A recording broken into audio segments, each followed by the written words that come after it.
Hello everyone, welcome to Naira study hub. आप लोग सब कैसे हैं? उम्मीद करती हूँ अच्छे होंगे। देखिए, हम लोगों ने पिछले वीडियोस में क्या पढ़ा, सबसे पहले इस पे चर्चा कर लेते हैं। हम लोगों ने सबसे पहले देखिए भाषाई कौशल में भाषा की अभिव्यक्ति के मुख्यतः दो रूप होते हैं, इसको पढ़ा। क्या क्या होते हैं? तो बोलना और लिखना होते हैं। उसके बाद भाषा की प्रकृति एवं विशेषताओं को पढ़ा। फिर भाषा का महत्व पढ़ा। भाषा के महत्व में व्यक्तित्व का विकास, भावात्मक विकास, अध्ययन अध्यापन का मूल आधार, इसको पढ़ा, यानी कि डिटेल में पढ़ा। फिर उसके बाद पठन यानी रीडिंग, तो पठन का अर्थ एवं परिभाषाएं पढ़ी। उसके बाद पठन के उद्देश्यों को देखा, वो भी डिटेल में देखा। पठन की उपयोगिता को पढ़ा, पठन के महत्व को पढ़ा और पठन के प्रकारों को भी हम लोगों ने कंप्लीट किया। उसके बाद पठन शिक्षण की विधियों को पढ़ा, जो आप लोगों के लिए मोस्ट इम्पॉर्टेंट है, क्योंकि बच्चों को पढ़ाने के लिए अगर आप लोगों को अच्छे से विधियां ही नहीं पता होंगी तो आप लोग बच्चों को किस तरह से पढ़ाएंगे। उसके बाद हम लोगों ने देखा शुद्ध लेखन पठन शैली के, यानी शैली के लिए ध्यान देने योग्य बातों के बारे में चर्चा की। तो इसमें जो हम लोगों ने पढ़ा था कि भाषा की अभिव्यक्ति के मुख्यतः दो रूप होते हैं। कौन कौन से? तो बोलना और लिखना। तो हम लोगों ने बोलने पे चर्चा कर ली है। अब हम लोग लिखने पे चर्चा करेंगे कि बच्चों के लिए जो राइटिंग होती है यानी लिखना होता है वो कितना ज़रूरी होता है। तो फ्रेंड्स, आगे बढ़ने से पहले अगर आप हमारे चैनल पर नए हैं तो चैनल को सब्सक्राइब ज़रूर कर दीजिए और बेल आइकन को भी ज़रूर प्रेस कर दीजिए, जिससे आने वाली वीडियोस आप तक पहुंच सके। और हो सके तो कम से कम आप अपने 5 फ्रेंड्स में तो ये वीडियो ज़रूर शेयर करें, जिससे उनको भी बेनिफिट हो सके। और अगर आप लोगों को नोट्स चाहिए हो तो देखिए आप टेलीग्राम से जुड़ सकते हैं, वहां आप लोगों को नोट्स प्रोवाइड हो जाएंगे, वो भी फ्री में आप लोगों को नोट्स प्रोवाइड होंगे। तो चलते हैं, देखते हैं जो आज का फर्स्ट पॉइंट है, यानी कि लेखन में जो फर्स्ट पॉइंट है वो है लेखन का अर्थ। तो मीनिंग ऑफ राइटिंग, जब हम अपने विचारों तथा भावों को लिखकर अभिव्यक्त करते हैं तो इसे लेखन कौशल कहते हैं। लिखने की प्रथम सीढ़ी चित्रकारी है। कहने का मतलब क्या है कि देखिए लेखन हमारे लिए बहुत ही ज़रूरी है। क्यों ज़रूरी है? क्योंकि कुछ बातों को तो हम पढ़कर बता देते हैं, लेकिन कुछ बातों को हम बिना लिखे नहीं बता सकते। क्या क्या चीज़ें? जैसे मान लीजिए कि कोई बहुत दूर रहता है और उसको हमें अपनी बात को वहां तक पहुंचाना है। तो अब तो चलो ऐसा हो गया कि मोबाइल हो गए तो कॉल किया और बात पहुंच गई, लेकिन बात से लिखने की बात हम यहाँ पे कर रहे हैं। तो पहले क्या होता था कि चिट्ठी लिखी जाती थी और वहां तक पहुंचा दी जाती थी डाक द्वारा, कबूतर द्वारा, क्योंकि बहुत पहले तो कबूतर लेके जाते थे, फिर उसके बाद डाक सुविधा होने लगी। तो इस तरीके से क्या हुआ कि जो हमने लिखा वो खत वहां पे यानी चिट्ठी यानी कि लेटर वो पहुंच जाता था, जिसको हम अपनी बात बताना चाहते थे या जो भी खबर या भी जो भी सूचना देना चाहते थे वो वहां तक पहुंच जाते थे। अगर देखिए लिखना नहीं आता तो चिट्ठी कैसे लिखी जाती? उसके बाद देख लेते हैं और भी इसका है कि अगर देखिए लिखना क्या, अगर जैसे बुक में है, अगर मान लीजिए कि नोटबुक में हमको कोई चीज़ लिखनी हो और उसको सुरक्षित रखना है कि हमें वो चीज़ याद रहे, तो हम लोग क्या करेंगे? हम लोग उसको लिख के रखेंगे ना। तो इसी तरीके से लेखन हमारे लिए बहुत ही ज़रूरी हो जाता है। अब देख लेते हैं कि चित्रकारी यानी कि लिखने की प्रथम सीढ़ी चित्रकारी क्यों है। क्योंकि देखिए अगर बच्चे स्टार्टिंग में चित्रकारी सीखेंगे, जैसे मान लीजिए कि कुछ भी चित्र बना रहे हैं, उसमें आप देखिए प्राइमरी नहीं, बहुत छोटे जो बच्चे होते हैं उनको क्या होता है कि एक स्टार टाइप का बना होता है या कोई जानवर बना होता है या उसमें रंग भरने होते हैं, यानी कि चित्रकारी करनी होती है। तो इससे क्या होता है, उनकी जो उंगलियां हैं, जो कलाई, वो फ्लेक्सिबल यानी लचीली हो जाती हैं, कि क्या होता है उनको फिर अक्षर बनाने में बड़ी आसानी रहती है। तो चित्रकारी लिखने का माध्यम है, यानी प्रथम सीढ़ी है, ये बात सत्य है। देखिए आप लोगों ने पुस्तक में देखा होगा क्योंकि इस पे आधारित पुस्तक आती हैं, तो जैसे ऐसे ऐसे डॉट डॉट करके बना होता है, ऐसे डॉट डॉट करके बना होता है ना, जैसे ABCD ऐसे करके, या छोटा आ बड़ा आ ऐसे करके डॉट डॉट बना होता है, और 1 2 3 भी ऐसे करके बना होता है। फिर क्या होता है कि बच्चों को इसको मिलाना होता है। बच्चे क्या करते हैं, उसी पे इसको फेरते हैं, जिसको कहते हैं फेरना या मिलाना, तो बच्चे ये करते हैं, ठीक है ना। तो जब बच्चे करते हैं तो उनकी आदत पड़ जाती है, तो ये चित्रकारी ही तो है। तो इसलिए कहा गया है कि लिखने की प्रथम सीढ़ी क्या है, तो लिखने की प्रथम सीढ़ी चित्रकारी है। अब देख लेते हैं महात्मा गांधी ने इस मत का समर्थन किया है। देखिए महात्मा गांधी जी ने किस मत का समर्थन किया है ये देख लेते हैं। लिखना सिखाने से पूर्व बालकों को चित्रकला सिखानी चाहिए, क्योंकि अक्षर भी चित्र ही है। महात्मा गांधी जी ने क्या कहा है कि लिखना सिखाने से पहले बालकों को चित्रकला सिखानी चाहिए। देखिए अभी हम लोग डिस्कस कर चुके हैं कि चित्रकला भी एक क्या है, तो एक चित्रकला भी लिखने का एक साधन है, माध्यम है, और उससे चीजें समझ में आती हैं, तो सिखानी चाहिए, क्योंकि अक्षर भी क्या है, तो अक्षर भी चित्र हैं। तो जैसे अभी बताया कि ऐसे ऐसे करके डॉट डॉट करके होता है, फिर उसके बाद क्या होता है, छोटा आ मिला दिया जाता है और उसके सामने आ से अमरूद लिख दिया जाता है, तो बच्चे ये भी समझ जाते हैं कि आ से अमरूद होता है, और प्लस वो उसने मिला भी लिया। तो इस तरीके से क्या सिद्ध हो गया कि लिखने की प्रथम सीढ़ी चित्रकारी है। चलिए आगे बढ़ते हैं। लेखन के उद्देश्य यानी इंपॉर्टेंस ऑफ राइटिंग, तो फर्स्ट नंबर पर है विद्यार्थियों को लेखन कला का महत्वपूर्ण परिचय देना, ताकि वे अपने भावों, विचारों एवं अनुभवों को मूर्त रूप दे सकें एवं दूसरों के भावों को लिपिबद्ध कर सकें। यहाँ पे क्या कह रहे हैं कि विद्यार्थियों को लेखन कला का पूर्ण परिचय देना चाहिए, यानी पूर्ण परिचय यानी पूरा इंट्रोडक्शन देना चाहिए। क्यों? क्योंकि वो अपने भावों एवं अनुभवों को मूर्त रूप दे सकें। क्योंकि देखिए जैसे हमारे मन में कोई चीज है, हम उसे बोल के नहीं बता पा रहे हैं, तो हम क्या करेंगे, तो हम लिख कर उसको बताएंगे। और देखिए दूसरों के भावों को लिपिबद्ध कर सकें। अब दूसरा अगर हमें बहुत दूर है और हमें कोई चीज बताना चाहता है, तो हमें लिख कर बताएगा। तो लिखना भी एक कला होती है, और लिखावट आना भी यानी राइटिंग, लेखन भी बहुत ही, उसका भी बहुत महत्व है। और देखिए इसके जो हम लोग उद्देश्यों को पढ़ रहे हैं, तो देख लेते हैं सेकेंड पॉइंट में क्या उद्देश्य है। तो विद्यार्थियों को सुंदर, सुडौल तथा स्पष्ट लेख की शिक्षा देना, यानी देखिए अध्यापक को चाहिए कि विद्यार्थियों को यानी सुंदर, सुडौल और स्पष्ट लेख की शिक्षा देनी चाहिए। देखिए ये सब कैसे हो पाएगा, ये सब होता है अभ्यास से। अगर आप अभ्यास कराएंगे, यानी कि आप सुलेख यानी कि आप राइटिंग करवाएंगे और रोज एक पेज करवाएंगे, कम से कम एक पेज तो करवाएंगे ही। उसके बाद क्या होगा कि जब उसमें जो भी कमी आती है कि कोई वर्ड नहीं सही बच्चा बना पा रहा है, तो उसको बताएंगे कि ये वर्ड इस तरीके से बनता है, आप खुद से उसको बना के बताएंगे। तो जब आप खुद बनाएंगे तो बच्चे क्या करते हैं कि जो टीचर बता देती है, कभी कभी तो ये भी देखा गया है बच्चों को कि भले वो अपने घर में बात ना माने, लेकिन टीचर ने कह दिया कि ये चीज है तो फिर वही चीज है। बच्चे कहते हैं नहीं, हम नहीं मानेंगे, हमारी टीचर ने ये बताया है, यानी हमारे अध्यापक ने बताया, यही चीज सही है। तो इस तरह जब आप लोग बहुत अच्छे से बताएंगे बच्चों को कि ये अक्षर इस तरीके से नहीं बनता है, ये अक्षर इस तरीके से बनता है, तो फिर बच्चे उसी तरीके से बनाने लगेंगे। और सुडौल और स्पष्ट मतलब साफ सुथरे।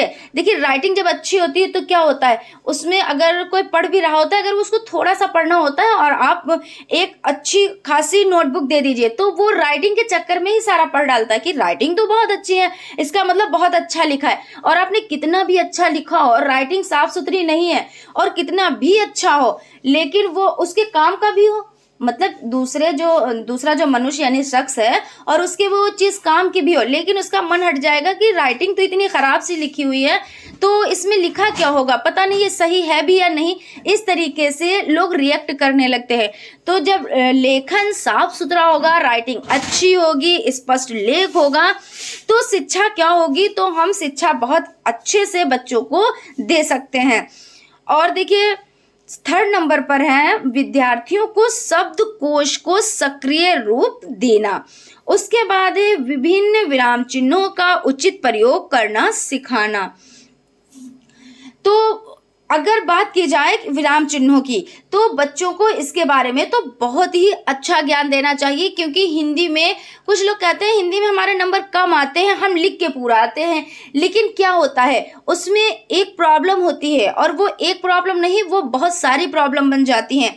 क्योंकि जहाँ पे पूर्ण विराम लगाना है, पूर्ण विराम मतलब वाक्य खत्म हुआ यानी कंप्लीट हुआ, और आपने नहीं लगाया, या कहीं पे प्रश्न पूछ रहा है या प्रश्नवाचक कोई वाक्य है, उसकी जगह पे आपने प्रश्न चिन्ह नहीं लगाया यानी क्वेश्चन मार्क नहीं लगाया, कहीं पे थोड़ा सा ठहरना है, आपने ये इस चिन्ह को नहीं लगाया, उसके बाद इससे भी थोड़ा ठहरना है, यानी जो आप ठहरे इससे भी थोड़ा ठहरना है, तो आपने ये चिन्ह लगा दिया। जैसे आपको लिखना है राम श्याम, तो अब देखिए राम के बाद श्याम हल्का सा आप रुके, तो इस तरीके का आपको चिन्ह लगाना है।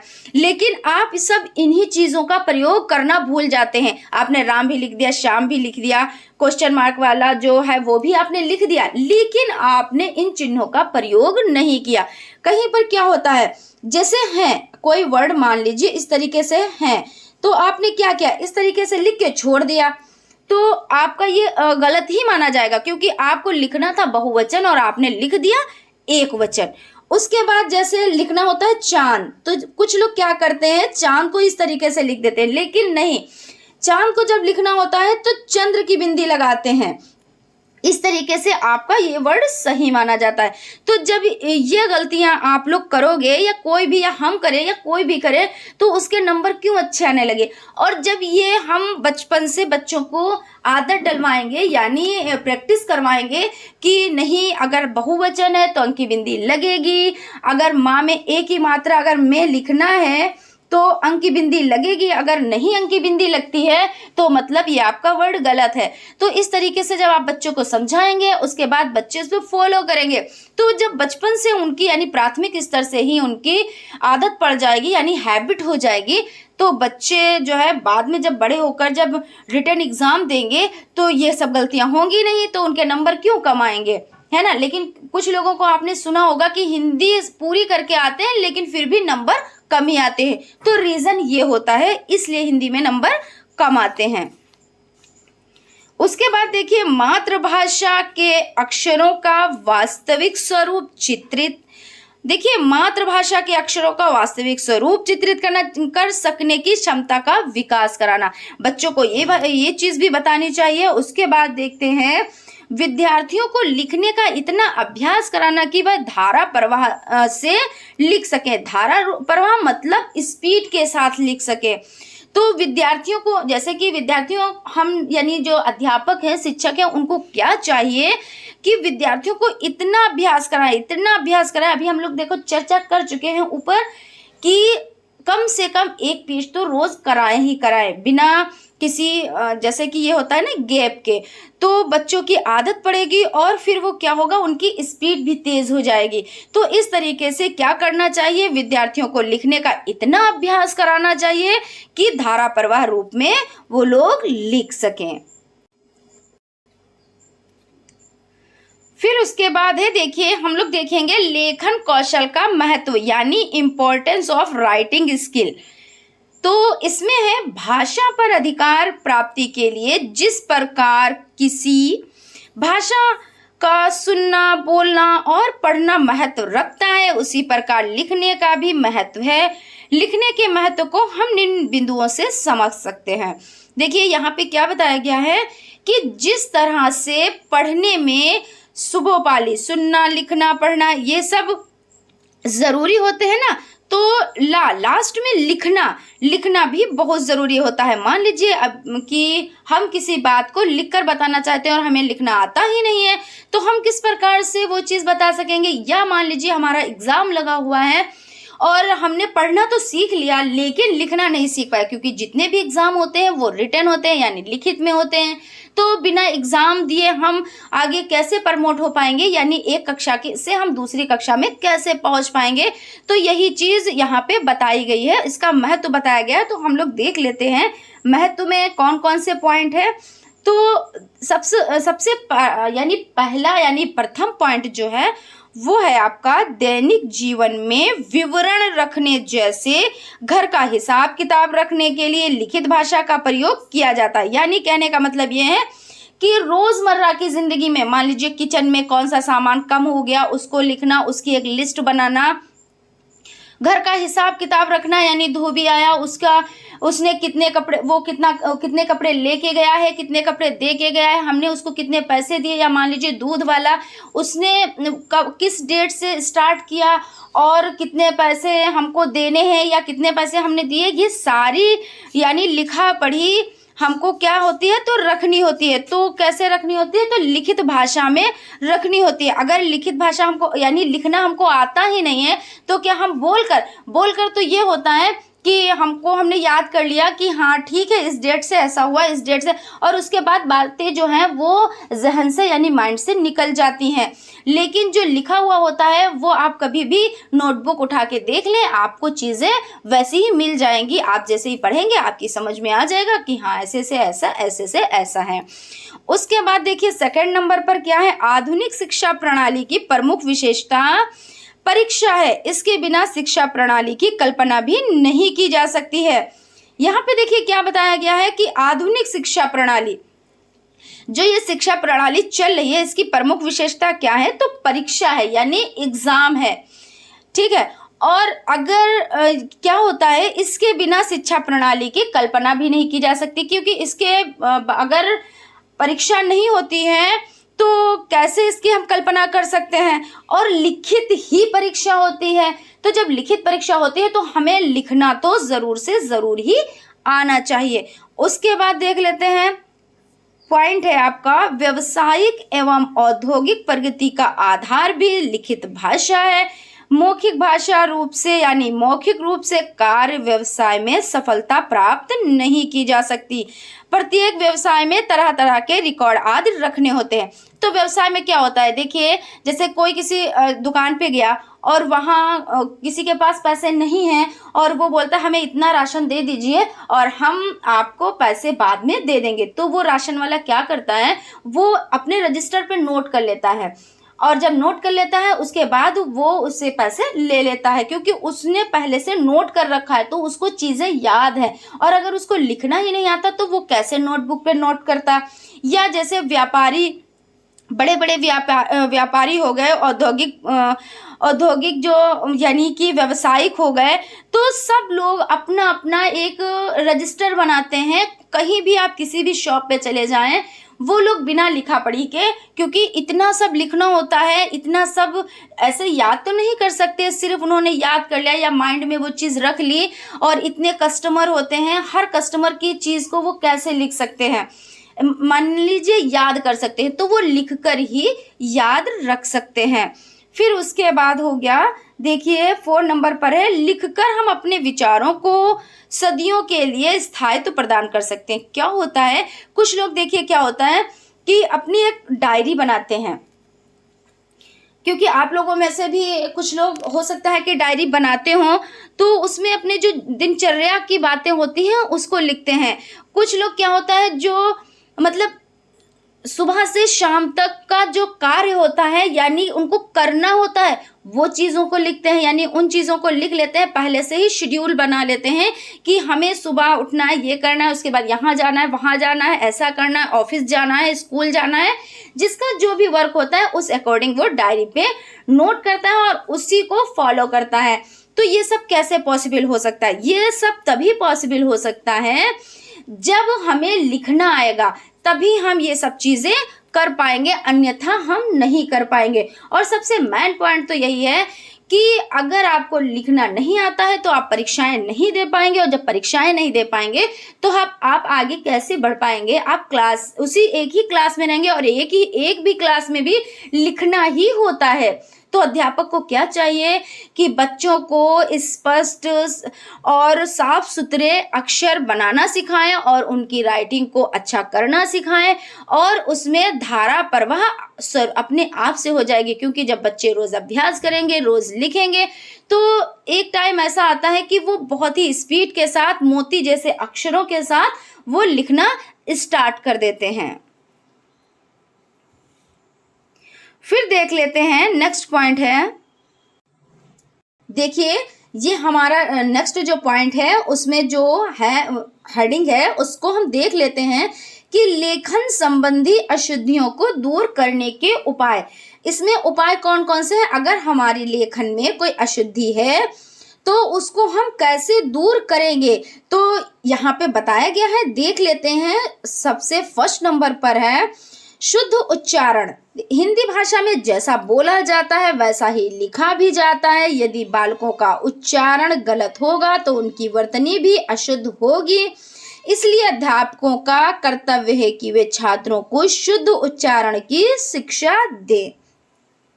क्या यहाँ पे बताया गया है कि हिंदी भाषा में जैसा बोला जाता है वैसा ही लिखा भी जाता है। आप लोग बहुत अच्छे से परिचित है इस चीज से। यदि बालकों का उच्चारण गलत होगा तो उनकी वर्तनी भी अशुद्ध होगी। यदि बालक क्या होगा, स्टार्टिंग से ही उनके उच्चारण गलत हो जाएंगे तो क्या होगा, जो उनकी वर्तनी है, जो उन्होंने सीख रखा है, तो वो क्या होगा, वो भी अशुद्ध ही होगा। इसलिए अध्यापकों का कर्तव्य है, इसलिए अध्यापकों को चाहिए कि छात्रों को शुद्ध उच्चारण की शिक्षा प्रदान कर रहे। देखिए राइटिंग में भी शिक्षक का बहुत बड़ा रोल है, इसलिए शिक्षकों को बच्चों को लेखन कौशल में भी निपुण बनाना चाहिए। ठीक है ना। उसके बाद चलते हैं जो पॉइंट है लिपि संबंधी ज्ञान। लिपि संबंधी ज्ञान देख लेते हैं। देवनागरी लिपि वैज्ञानिक होते हुए भी अनेक विचित्रताएं लिए हुए हैं। इन्हें दूर करने के लिए निम्न नियमों का अनुसरण करना चाहिए। देखिए ए हो गया रेफ। उच्चारण स्थान के आगे के अक्षर के ऊपर लगाया जाता है, जैसे कर्म हो गया, धर्म हो गया, गर्ग हो गया, मार्ग हो गया आदि।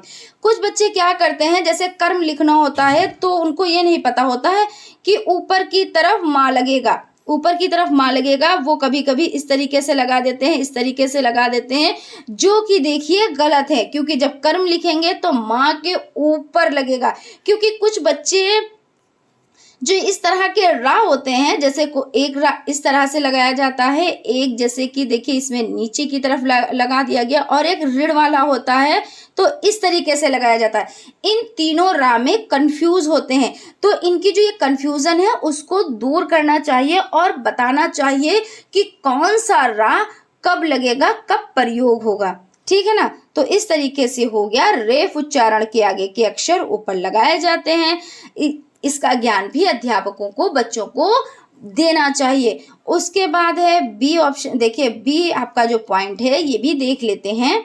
सहायक क्रिया है को एक वचन है लिखते हैं, यानी कि देखिए अभी इस पे डिस्कस कर चुके हैं कि जैसे एक वचन में अगर है तो अगर बहुवचन हमको लिखना होता है तो बहुवचन को हम है लिखते हैं। जैसे वो बहुत सारे बच्चे हैं और ये एक बच्चा है, तो देखिए एक बच्चा है, मान लीजिए क्या है ही एक वचन, और वो बहुत सारे बच्चे हैं तो मतलब बहुवचन हो गया।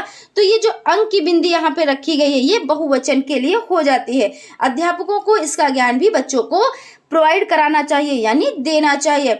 और देखिए द्वंद्व समास के पदों के बीच हाइफन लगाते हैं, जैसे सीताराम। देखिए यहाँ पे ये कटा हुआ है सीताराम। अब देखिए जब सीताराम लिखा तो यहाँ पे ये हाइफन लग गया। उसके बाद सुख दुख तो यहाँ पे देखिए लग गया। उसके बाद माता पिता आदि। उसके बाद देख लेते हैं नेक्स्ट पॉइंट है अनुस्वार, अनुनासिक और चंद्र बिंदु का स्पष्ट ज्ञान होना बहुत आवश्यक है। तो यहाँ पे यही चीज बताई गई है कि कुछ बच्चे क्या करते हैं, कुछ बच्चे देखिए जब चंद्र की बिंदी लगाना होता है, जैसा कि हमने अभी आप लोगों को बताया कि चांद लिखना होता है तो वो सिर्फ ये बिंदी लगा देते हैं और चांद लिख देते हैं, लेकिन ऐसा नहीं है। अगर चांद लिखना होता है तो चंद्र बिंदु लगाना होता है। चंद्र बिंदु आप जब लगाएंगे तभी आपका ये सही माना जाएगा, अन्यथा ये गलत माना जाएगा। इसी तरीके से देखिए, अंग लिखना होता है तो अंग में इस तरीके का लगता है, ठीक है ना। तो इन सब चीज़ों का बहुत ही ध्यान देना चाहिए। इन चीज़ों को जो अध्यापक हैं उनको बच्चों को बहुत ही बारीकी से सिखाया जाना चाहिए। उसके बाद है श्रुतलेख। श्रुतलेख यानी अनुलेख। तो श्रुतलेख मतलब साफ लेख और अनुलेख मतलब होता है नकल आदि के द्वारा भी छात्रों की अशुद्धियों को दूर कर सकते हैं। श्रुतलेख साफ लिखावट। तो साफ लिखावट से क्या होगा, तो जब राइटिंग बच्चे साफ लिखेंगे तो वो देखने में भी अच्छी लगेगी और लोगों का मन भी वो भा लेते कि हाँ इनकी राइटिंग तो बहुत अच्छी है, पढ़ने का नहीं भी मन कर रहा है फिर भी वो किसी ना किसी बहाने से उसको पढ़ ही लेंगे। और राइटिंग अगर नहीं अच्छी है तो अगर पढ़ना भी है और बहुत ज़रूरी भी पढ़ना है फिर भी ये होगा कि अरे हटाओ रहने दो नहीं पढ़ेंगे, ऐसे अपने मन से कह के और वो यानी नोटबुक को रख देगा। तो इसलिए जो श्रुतलेख होता है, अनुलेख यानी नकल यानी सुलेख, सुलेख कराने से क्या होता है, जो अशुद्धियाँ होती हैं वो दूर हो जाती हैं।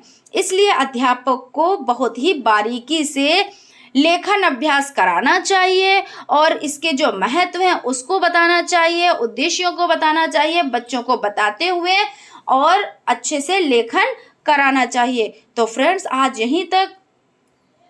अगर कोई भी प्रॉब्लम है, यानी मान लीजिए कि आप लोगों को कोई चीज़ समझ में नहीं आ रही है तो प्लीज़ कमेंट बॉक्स में आप लोग कमेंट ज़रूर करें, उसका रिप्लाई भी हम आप लोगों को ज़रूर देंगे। और फ्रेंड्स आप लोग देखिए, अगर नए हैं हमारे चैनल पर तो चैनल को सब्सक्राइब ज़रूर कर लिया कीजिए और बेल आइकन को भी ज़रूर प्रेस कर लिया कीजिए, क्योंकि जो आने वाले वीडियोस हैं वो आप तक पहुंच सके। क्योंकि कभी कभी क्या होता है कि आप लोगों तक नहीं पहुंच पाती वो चीज़ जिससे आप लोगों को बेनिफिट हो। तो आप लोग प्लीज़ सब्सक्राइब ज़रूर कर लें और बेल आइकन को भी ज़रूर प्रेस कर दें और अपने फ्रेंड्स में भी ज़रूर शेयर कर दिया करें, क्योंकि ज़रूरी नहीं होता है कि उन तक नोटिफिकेशन पहुँचे, क्योंकि कुछ भी प्रॉब्लम हो सकती है इसलिए नोटिफिकेशन नहीं भी पहुंच पाती है।